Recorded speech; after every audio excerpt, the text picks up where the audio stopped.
Please ہماری video کو like کریں، شیئر کریں اور ہمارے چینل کو سبسکرائب کریں۔ بسم اللہ الرحمن الرحیم۔ دراصل ہوا یہ تھا کہ عبداللہ بن حذافہ رضی اللہ تعالی عنہ کی سرکردگی میں ایک فوجی دستہ محاذ جنگ کی طرف بڑھ رہا تھا کہ غلطی سے رومی علاقے میں چلا گیا اور گرفتار ہو گیا، کیونکہ رومی حاکم نے اعلان کر رکھا تھا کہ مجھے عرب قوم کا ایسا شخص زندہ حالت میں چاہیے جو ان کے بڑے لوگوں میں سے ہو اور مجھ سے انعام حاصل کرو۔ اب عبداللہ بن حذافہ رضی اللہ تعالی عنہ رومی حاکم کی تمام شرائط پر پورا اترتے تھے، اس لیے سپاہیوں کو یقین تھا کہ وہ اسے حاکم کے حضور پیش کر کے انعام حاصل کریں گے۔ ایک روایت کے مطابق یہ حاکم کوئی اور نہیں بلکہ کیسر روم ہی تھا۔ جب اس قیدی کی خبر حاکم تک پہنچی تو اس نے ان سپاہیوں کو انعام دیا جنہوں نے اسے گرفتار کیا تھا، اور ساتھ ہی حکم دیا کہ اسے جلد از جلد دربار میں پیش کیا جائے۔ عبداللہ بن حذافہ رضی اللہ تعالی عنہ اگلے ہی دن بیڑیوں میں جکڑے برے دربار میں بادشاہ کے سامنے تھے۔ اس وقت ان کے چہرے پر ایک عجیب اطمینان اور سکون تھا۔ دربار میں موجود دشمن قوم کے افراد قیدیوں کو خون خوار نظروں سے دیکھ رہے تھے۔ اکثر کے چہروں پر نفرت اور تکبر کے جذبات صاف دیکھے جا سکتے تھے۔ کیسر نے عبداللہ بن حذافہ رضی اللہ تعالی عنہ کو گہری نظروں سے دیکھا اور اس سے پوچھا کہ وہ کس مذہب اور کس قوم سے تعلق رکھتا ہے۔ انہوں نے اپنا مذہب، قوم اور نام بتایا۔ اس کی تسلی ہوئی کہ مطلوبہ شخص ہی اس کے سامنے ہے۔ اس کے بعد وہ عبداللہ بن حذافہ رضی اللہ تعالی عنہ سے مخاطب ہوا، اے قیدی، میرے پاس تمہارے لیے ایک تجویز ہے۔ وہ کیا ہے؟ انہوں نے خوف سے بے نیاز ہو کر پوچھا۔ تم اپنا مذہب چھوڑ کر میرا مذہب اختیار کر لو۔ ایسا کرنے پر میں تمہیں آزاد کر دوں گا اور تم ان درباریوں کی طرح معزز اور مرتبے والے بن جاؤ گے۔ عبداللہ بن حذافہ رضی اللہ تعالیٰ عنہ نے سوچنے میں ایک لمحہ بھی ضائع نہ کیا اور جواب دیا، اے بادشاہ، یہ ناممکن ہے۔ میں 1000 دفعہ موت کو سینے سے لگانے کے لیے تیار ہوں، لیکن اپنا مذہب چھوڑ کر تمہارے مذہب کو اختیار نہیں کر سکتا۔ بہت خوب، تمہیں واقع بہادر ہو، اور یہی کچھ میں نے تمہاری قوم کے متعلق سنا تھا، لیکن میرا مشورہ تمہیں یہی ہے کہ میرا مذہب مان لو۔ انعام کے طور پر میں تمہیں اپنا خاص وزیر بنا لوں گا۔ دین بدلنے کی یہ رشوت بہت زیادہ تھی، لیکن عبداللہ بن حذافہ رضی اللہ تعالی عنہ پر اس کا کوئی اثر نہ ہوا۔ وہ اسی طرح بے نیازی سے بولے، خدا کی قسم، تم دین بدلنے کی عوض مجھے اپنی پوری سلطنت کے ساتھ میرے اپنے وطن کی بھی بادشاہت دے دو تو پھر بھی مجھے تمہاری پیشکش قبول نہیں۔ زنجیروں بدے ایک بے بس قیدی کے اس جواب پر پہلی مرتبہ بادشاہ کے چہرے پر غصے کے آثار آئے۔ وہ بڑک کر بولا، میں تمہیں قتل کرا دوں گا۔ جواب ملا، ضرور کرو، لیکن یہ توقع مت رکھنا کہ میں اپنا دین بدل لوں گا۔ اور کیسر کی پیشکش کو پائے حقارت سے ٹھکرا دیا، اور بادشاہ نے حکم دیا کہ بڑی دیگ لا کر اس میں تیل گرم کیا جائے۔ عبداللہ بن حذافہ رضی اللہ تعالی عنہ، ان کے ساتھی اور درباری سمجھ گئے کہ بادشاہ انتقام کی خاطر ان کو اس تیل میں ڈھال کر زندہ بھون ڈالے گا۔ حکم کے مطابق ایک بڑے میدان میں آگ جلائی گئی، اس پر دیگ رکھ کر تیل ڈالا گیا۔ جب تیل کھولنے لگا تو بادشاہ نے انتہائی صفاق آواز میں حکم دیا، اس قیدی کی قوم کے 2 افراد کو لایا جائے۔ اس حکم نے پہلی مرتبہ سیدنا عبداللہ بن حذافہ رضی اللہ تعالی عنہ کو پریشان کر دیا۔ ان کے چہرے پر فکر مندی اور خوف کے اثرات اب واضح طور پر دیکھے جا سکتے تھے، اور جب حکم کے مطابق 2 قیدی سامنے لائے گئے تو ان کا خوف 2 چند ہو گیا۔ وہ اپنے بے قصور ساتھیوں کے انجام کو صاف محسوس کر رہے تھے، لیکن انہوں نے پچھلے تجربے سے یہی نتیجہ اخذ کیا، یہ کیسر کی صرف گیدڑ ببکیاں ہیں، وہ اصل میں صرف انہیں ڈرانا چاہتا ہے۔ اس لیے وہ خاموش رہے، لیکن پھر ان کے ذہن میں آیا کہ کہیں کیسر اس دفعہ سنجیدہ ہی نہ ہو۔ ابھی وہ بادشاہ کو کچھ کہنے کے بارے میں سوچ ہی رہے تھے کہ اس کے کانوں میں بادشاہ کے وہ الفاظ گونج اٹھے جس نے ان کے ایک ایک رونگڑے میں کیل ٹھونک دیے۔ وہ دھڑکتے دل کے ساتھ سن رہے تھے، ان قیدیوں کو اس کھولتے تیل میں پھینک دیا جائے۔ حکم کی فوراً تعمیل ہوئی۔ ان کو اپنی آنکھوں پر یقین نہ آیا، لیکن حقیقت یہی تھی کہ انہوں نے اپنی زندگی کا سب سے دہشتناک منظر دیکھا تھا۔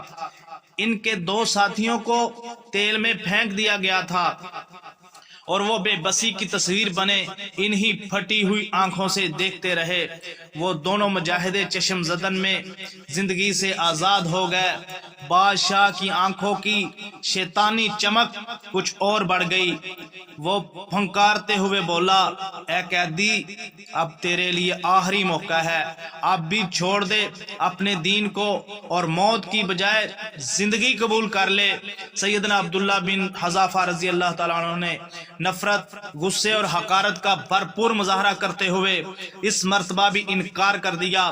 بادشاہ کی ضد بھی ختم ہو گئی اور وہ زور سے چلایا، پھینک دو اس گستاخ کو دیگ میں۔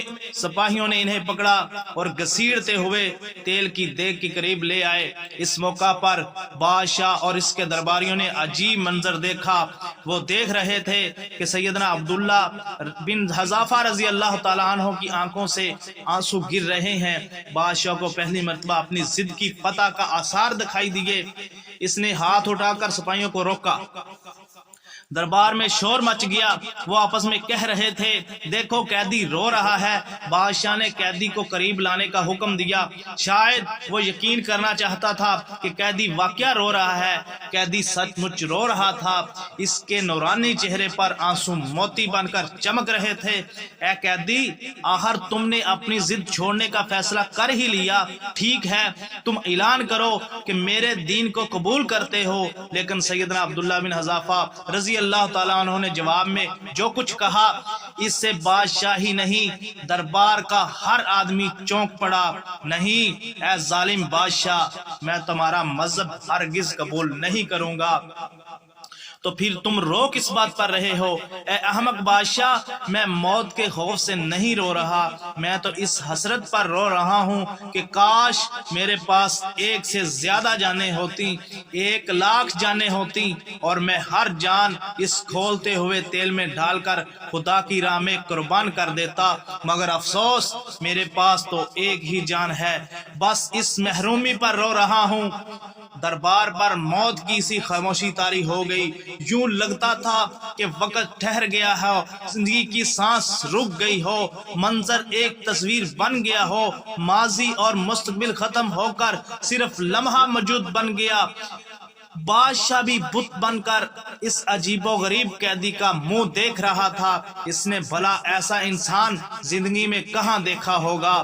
لگتا تھا قیدی کی اس بات نے اس کے دماغ پر اثر کر دیا تھا۔ اس نے بھی اس ایک عجیب بات کہی، ایک بہت عجیب بات کہنے لگا، اے قیدی، اگر تم میرا سر چوم لو تو میں تمہیں آزاد کر دوں گا۔ سیدنا عبداللہ بن حذافہ رضی اللہ تعالیٰ عنہ نے بے یقینی سے بادشاہ کی طرف دیکھا اور کہا، کیا تم میرے ساتھ میرے ساتھیوں کو بھی چھوڑ دو گے؟ ہاں، میں تمہارے سارے ساتھیوں کو چھوڑ دوں گا۔ وہ سوچ رہے تھے کہ یہ بادشاہ جتنا ظالم ہے اتنا ہی بزدل ہے۔ ڈر رہا ہوگا کہ جس دن پر ایمان رکھنے والے اس قدر بااصول اور بے خوف ہیں، وہ کس قدر نڈر اور بہادر ہوں گے۔ اور اگر میں نے ان کے اہم آدمی کو یوں بے رحمی سے مار ڈالا تو یہ لوگ میری سلطنت کی اینٹ سے اینٹ بجا دیں گے۔ اپنی اس کمزوری کو چھپانے کے لیے اس نے یہ بے تکی شرط رکھ دی، یا شاید اس نے میرے دین بدلنے کو اپنی انا کا مسئلہ بنا لیا ہے اور اس میں ناکامی کے بعد اب محض بچوں کی سی ضد پر آ گیا ہے۔ یہ چاہتا ہے کہ میرے ہاتھوں اپنی شکست کے بعد اب میں بڑے دربار میں اس کا سر چوم کا اس کی عزت اور اپنی ذلت کا اظہار کروں، لیکن اگر میں نے اس کی یہ بے تکی ضد مان لی تو اس سے میرے دین پر تو کوئی حرف نہیں آئے گا، مگر میرے قیمتی ساتھیوں کی جانیں بچ جائیں گی، اور میرا دین اور میرے رسول اکرم صلی اللہ علیہ وسلم کی سیرت مجھے یہی سکھاتی ہے، لہٰذا یہ گھاٹے کا سودا نہیں، میرے ساتھیوں کی جانیں میری ذات سے بہت زیادہ قیمتی ہیں۔ یہ سوچ کر انہوں نے اپنی ذات پر ساتھیوں کی جان کو ترجیح دینے کا فیصلہ کیا اور آگے بڑھ کر بادشاہ کے سر کو چوم لیا۔